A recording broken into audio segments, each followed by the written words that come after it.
Hello guys, আসসালামু আলাইকুম। কেমন আছেন সবাই? আজকে চলে এসেছি আপনাদের মাঝে সিদ্ধ খাবার নিয়ে। এই যে ভাইরাল টপিক চলতেছে সিদ্ধ খাবার আর মরিচের ভর্তা। তো আমি খাবো আজকে, দেখা যাক কীরকম। এটা হলো পালং শাক সিদ্ধ। তো পালং শাক সিদ্ধ দিয়ে মরিচের ভর্তা দিয়ে কেমন লাগে একটু খেয়ে দেখি।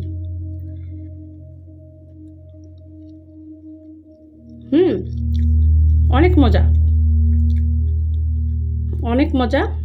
আর এটা হলো বেগুন সিদ্ধ, এটা বেগুন সিদ্ধ, কচি বেগুন। এবার এটা খেয়ে দেখবো কেমন হচ্ছে স্বাদ। শুধু তো আমরা দেখি কিন্তু খাই না। এই মরিচের ভর্তা নিয়ে নিলাম। মরিচের ভর্তাটা কিন্তু অনেক স্বাদ, জাস্ট ওয়াও।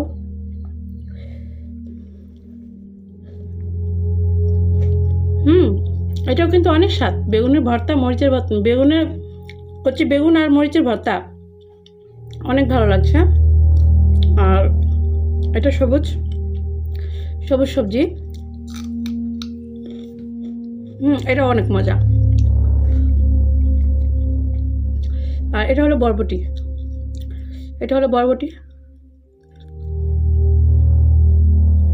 এটাও মজা। সব কিছু জাস্ট ওয়াও। আর এটা হলো সিম, সিম সিদ্ধ। তো এখানে মরিচের ভর্তা নিয়ে নেব। এরকম করে মরিচের ভর্তা বানাবেন আর সিদ্ধ খাবার সব কিছু সিদ্ধ করে নেবেন।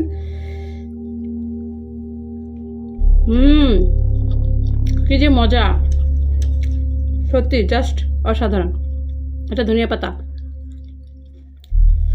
আর এটা হলো ফুলকপি সিদ্ধ, ফুলকপি।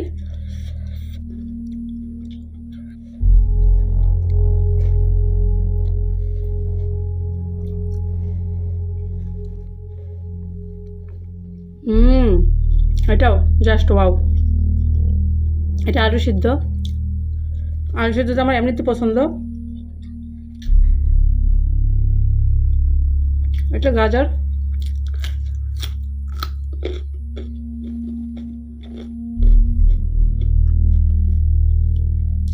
এটা ডিম, জাস্ট ওয়াও। কি বলবো, সিদ্ধ খাবার যে এত মজা, পাহাড়িরা যদি না খেয়ে যদি ভিডিও বানাইতো, যদি তারা খেয়ে খেয়ে না ভিডিও বানাইতো তাহলে হয়তো বা জানতে পারতাম না যে সিদ্ধ খাবার এতটা মজা। আসলেও অসাধারণ খাবার। তো আপনারা যারা যারা সিদ্ধ খাবার খেতে ইচ্ছুক অবশ্যই ট্রাই করবেন আর কমেন্ট বক্সে জানাবেন। আর ভিডিওটা ভালো লাগলে সবাই লাইক, কমেন্ট ও শেয়ার করে দিবেন। আসলে জাস্ট ওয়াও, খাবারটা জাস্ট ওয়াও আর অনেক পুষ্টিকর। তো সবাই ভালো থাকবেন, সুস্থ থাকবেন। ভিডিওটা ভালো লাগলে সবাই লাইক, কমেন্ট ও শেয়ার করে আমার পাশে থাকবেন। আল্লাহ হাফেজ।